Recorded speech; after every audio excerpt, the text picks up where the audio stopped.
살아계신 하나님, 오늘 이 시간에도 저희 청소년부 예배를 허락해 주셔서 감사합니다. 새해가 밝았지만 여전히 모이지 못하는 저희들의 마음 가운데 하나님을 찬양하고 하나님을 만나는 마음을 주셔서 감사합니다. 모이지 못하는 이 순간 속에서도 예배하는 저희 청소년부 학생들 마음에 찾아와 주셔서 저희들의 마음의 문을 열고 온전히 하나님을 영접하는 시간이 되도록 도와주세요. 저희가 예배를 드리는 장소에 좌우되지 않고 온전히 하나님을 찾는 마음으로 저희 마음이 흩어지지 않기를 원합니다. 각자 예배드리는 자리를 거룩히 여겨주시고 영상으로 드리고 있지만 이 예배를 기쁘게 받아주세요. 하나님, 코로나 바이러스로 인한 상황이 아주 조금씩 거쳐가는 것이 보입니다. 이 땅에 전염병을 치유하실 이는 오직 여호와 라파의 하나님을 믿습니다. 이 모든 것이 회복될 수 있다는 믿음과 희망이 저희 마음속에 온전히 있길 원합니다. 그리하여 우리의 일상이 회복되고 어려웠던 가정과 관계들이 다시 회복되는 순간들이 온다는 것을 저희가 믿으며 나아가기를 원합니다. 갑갑하고 절망적인 상황 속에서 하나님이 회복시킬 능력이 있으신 분임을 의지하며 나아갈 수 있게 해주세요. 이제 하나님의 말씀을 듣습니다. 우리 청소년부가 몸을 편하게 하여 말씀을 듣고 있을지라도 우리의 귀와 마음은 하나님께로 열고 이 말씀이 나의 한 주, 나의 삶을 살아갈 힘과 능력이 될 수 있음을 기억하며 또 다른 한 주를 하나님께서 인도해 주세요. 저희 청소년부가 하나님께로부터 난 자라는 표어처럼 하나님의 말씀에 더욱 귀 기울이는 하나님의 자녀가 되길 원합니다. 말씀 전하는 김광석 목사님을 성령으로 지켜주시고 우리들의 마음밭을 새롭게 해주세요. 모든 것에 감사드리며 예수님의 이름으로 기도드립니다. 아멘.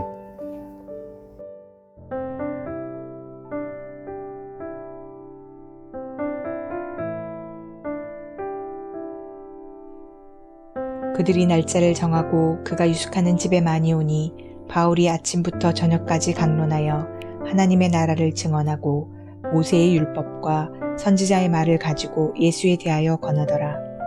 그 말을 믿는 사람도 있고 믿지 아니하는 사람도 있어 서로 맞지 아니하여 흩어질 때에 바울이 한 말로 이르되 성령이 선지자 이사야를 통하여 너희 조상들에게 말씀하신 것이 옳도다.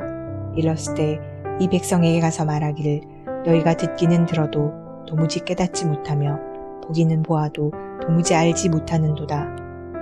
이 백성들의 마음이 우둔하여져서 그 귀로는 둔하게 듣고 그 눈은 감았으니 이는 눈으로 보고 귀로 듣고 마음으로 깨달아 돌아오면 내가 고쳐줄까 함이라 하였으니 그런즉 하나님의 이 구원이 이방인에게로 보내어진 줄 알라. 그들은 그것을 들으리라 하더라. 바울이 온 이태를 자기 셋집에 머물면서 자기에게 오는 사람을 다 영접하고 하나님의 나라를 전파하며 주 예수 그리스도에 관한 모든 것을 담대하게 거침없이 가르치더라. 주일 예배 나오신 여러분, 주님의 이름으로 환영하고 축복합니다. 여러분의 영혼이 잘된 같이 여러분이 범사에 잘되고 강건하기를 주님의 이름으로 축원합니다. 끝나지 않은 이야기라는 제목으로 오늘 사도행전 마지막 말씀을 전하도록 하겠습니다.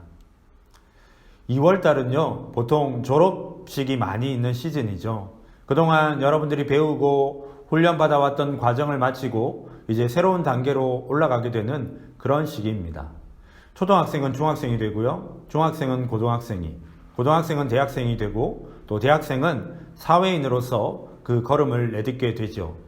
이 삶에서 하나의 과정을 마친다는 것은 특별한 의미가 있다고 할 수 있습니다. 하지만 그것이 전부는 아니죠. 흔히 졸업은 끝이 아니라 시작이라는 말을 많이 합니다. 하나의 과정을 마치는 것으로 해야 할 일이 끝나는 것이 아니라 오히려 새로운 문으로 들어가게 된다는 것이죠. 우리가 살면서 하나의 목표를 이룬다는 것은 하나의 과정을 마치는 것이지 그것이 완전한 마침을 의미하는 것은 아닙니다. 그래서 무엇이 된다거나 원하는 것을 얻는 것이 인생의 목표가 되어서는 안 되는 것이죠. 그런 목표는 이룬다 하더라도 그 이후에 뭘 해야 할지 몰라서 방황을 한다든지 또 허탈감에 빠지기도 합니다. 무엇이 되고 원하는 것을 얻는 것은 목표를 이루기 위한 수단이나 과정이지 결론은 될 수 없습니다. 이 바울은 과정과 목표를 잘 구분했던 사람이었습니다. 로마로 가는 것은 인생의 목표가 아니라 하나님의 일을 이루기 위한 과정이라는 것을 잘 알고 있었죠. 그래서 로마에 도착한 후에도 자신이 무엇을 해야 할지 잘 알고 있었습니다. 로마도 보아야 하리라는 하나님의 말씀을 듣고 이 예루살렘에서 로마에 이르기까지 여러 어려움 속에서도 하나님께서 그의 삶을 인도해 주심으로 마침내 로마에 도착할 수 있었습니다. 그런데 만약 이 바울의 목표가 로마에 가는 것이었다면 아마 사도행전 28장의 이야기는 로마에 도착한 것으로 그 이야기가 끝났어야 합니다. 하지만 하나님은 이 바울을 로마로 데려오는데 그 목적이 있었던 것이 아니었습니다. 바울은 하나님께서 자신에게 어떤 일을 맡기셨는지 잘 알고 있었습니다. 로마에서 바울이 했던 일들을 통해서 바울이 이루기 소망했던 인생의 참된 목표는 무엇이었는지 오늘 말씀을 통해서 살펴보도록 하겠습니다. 멜리데에서 3개월 정도의 시간을 보냈던 바울과 그 일행들은 드디어 목적지였던 로마에 도착하게 되었습니다. 하나님께서 바울에게 약속하셨던 대로 276명의 사람들 가운데 한 사람도 생명을 잃지 않고 모두 구조되어서 로마에 도착할 수 있었죠. 이 로마에 도착한 바울이 했던 첫 번째 일은 유대인 지도자들을 만나는 것이었습니다. 사실 바울의 이런 행동은 쉽게 이해하기 어렵습니다. 이 바울이 죄수로서 온갖 어려움을 겪으며 로마에 오게 된 원인을 제공했던 사람들이 바로 유대인들이었기 때문입니다. 이 바울을 죽이려고 온갖 모함을 했고 또 그 때문에 로마 황제 가이사에게 재판을 받겠다고 해서 로마까지 오게 되었던 것이죠. 유대인들은 바울이 가는 곳마다 쫓아다니면서 바울의 사역을 방해하고 또 그를 괴롭혔습니다. 이 바울에게 유대인들은 원수와 같은 사람들이었습니다. 그런데 로마에 도착해서 이 바울이 했던 첫 번째 일이 바로 유대인들을 초대해서 복음을 전한 것이었다는 겁니다. 게다가 유대인들이 가장 듣기 싫어하는 예수 그리스도에 관한 복음을 전했습니다. 보통 사람 같으면요, 이 유대인들이 찾아와서 괴롭힐까봐 숨어 있거나 아마 피해 다니려고 했을 텐데, 오히려 바울은 유대인들을 초대해서 복음을 전하기까지 했던 것이죠. 그러면 어떻게 그럴 수 있었을까요? 이 바울의 인생의 목표는 로마에 가는 것이 아니라 복음을 전하는 것이었습니다. 그래서 유대인들을 원수가 아닌 복음을 들어야 할 자들로 여겼던 것이죠. 특히 바울은 자신의 동족들을 누구보다 사랑했던 사람이었습니다. 자신을 핍박하기는 했지만 바울은 누구보다 자신의 동족들이 구원받기를 원했지요. 이 바울이 기록한 로마서 9장 1절에서 3절 말씀을 보면요, 내가 그리스도 안에서 참말을 하고 거짓말을 아니하노라. 나에게 큰 근심이 있는 것과 마음에 그치지 않는 고통이 있는 것을 내 양심이 성령 안에서 나와 더불어 증언하노니, 나의 형제 곧 고륙의 친척을 위하여 내 자신이 저주를 받아 그리스도에게서 끊어질지라도 원하는 바로라 라고 말씀을 합니다. 바울은 어떻게 하면 자신을 힘들게 했던 사람들에게 받은 만큼 되갚아 줄 수 있을지를 고민했던 것이 아닙니다. 어떻게 하면 자신의 동족들이 구원받을 수 있을지를 고민했던 것이죠. 나를 아프게 하고 이 상처를 준 사람에게 복음을 전한다는 것이 여러분 쉬운 일이겠습니까? 싫은 사람에게는요, 전도는 고사하고 말도 건네고 싶지 않은 것이 일반적인 반응입니다. 손해를 끼친 사람에게는 되갚아주고 싶은 마음이 드는 것이 일반적이죠. 그런데 어떻게 바울은 자신을 그렇게 괴롭혔던 유대인들에게 또 복음을 전할 생각을 했느냐 이 말입니다. 이 바울은 다메섹으로 가는 길에 예수 그리스도를 만나 하나님의 손에 붙들리게 되면서부터 그 인생의 목표가 바뀐 사람이었습니다. 이전까지 바울의 인생의 목표는요, 예수를 믿는 불온한 무리들을 이 땅에서 사라지게 만드는 것이었습니다. 하지만 예수 그리스도를 만나고 이 성령께 붙들린 이후부터 바울은 그 인생의 목표가 완전히 바뀌게 됩니다. 사도행전 20장 24절 말씀을 보면요, 내가 달려갈 길과 주 예수께 받은 사명 곧 하나님의 은혜의 복음을 증언하는 일을 마치려 하면은 나의 생명조차 조금도 귀한 것으로 여기지 아니하노라 라고 말씀합니다. 인간적인 목표를 이루기 위해서 살던 사람이 이 하나님의 손에 붙들리게 되면서 하나님의 뜻을 이루는 인생으로 바뀌게 되었던 것이죠. 자기가 인생의 주인인 사람은 자신의 목표를 위해서 살아갑니다. 자기가 인생의 주인인 사람은요, 자기 감정과 생각을 따라서 판단하고 행동을 하죠. 우리의 생각과 판단은 늘 옳은 것을 추구하는 것이 아니라 죄된 욕심을 쫓아 살아갑니다. 만약에 바울이 자기 감정과 생각을 따라 행동을 했다면 유대인들에게 복음을 전하지 않았을 뿐만 아니라 엄청난 고난과 어려움을 당하면서까지 복음을 전하려고 하지도 않았을 겁니다. 하지만 성령께서 이 바울을 붙들어 주셨던 것이죠. 자신의 생각과 감정의 한계를 뛰어넘어서 하나님의 마음을 품고 하나님의 뜻을 쫓아 살 수 있도록 성령께서 바울을 붙들어 주셨던 것입니다. 이 하나님은 성령에 붙들린 사람들을 통해서 놀라운 일을 이루어 가십니다. 사도행전 1장 8절 말씀을 보면 오직 성령이 너희에게 임하시면 너희가 권능을 받고 예루살렘과 온 유대와 사마리아와 땅끝까지 이르러 내 증인이 되리라 라고 말씀합니다. 여기서 말하는 권능은요, 병을 낫게 하거나 귀신을 쫓아내고 또 기적을 일으키는 권능만 이야기하는 것이 아닙니다. 자신의 욕심을 내려놓고 하나님의 말씀과 뜻을 따라 살 수 있는 은혜와 능력도 함께 주시는 것이죠. 우리가 사도행전을 성령행전이라고 부르는 이유는요, 이 사도행전 자체가 사도들을 통해 일하신 성령 하나님의 역사를 기록한 책이기 때문에 그렇습니다.